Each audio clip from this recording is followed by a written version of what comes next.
YouTube channel నుంచి వచ్చాం. నిన్న ఇక్కడ జరిగిన ఏటీఎంలో దొంగతనం జరిగింది కదా, ఇప్పుడు మీరు ఉన్నారు కదా, అప్పుడు ఏం జరిగింది మీకు తెలుసా? నాకు తెలియదు. దొంగతనం నలుగురు చేశారంట. ఏమో నలుగురులో ముగ్గురు పోలీస్ స్టేషన్లో ఉన్నారు.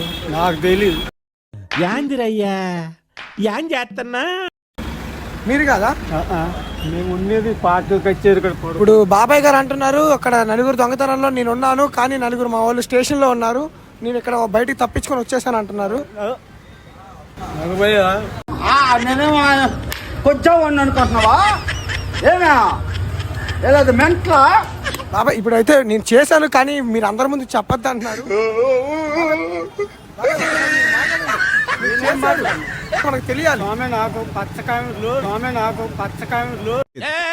ఏం మాట్లాడతాడు నువ్వు? ఏం మాట్లాడతాడు? ఇప్పుడు బాబాయ్ గారు అయితే నేను చేశాను, కానీ మీరు అందరికి చెప్పొద్దు అంటున్నారు.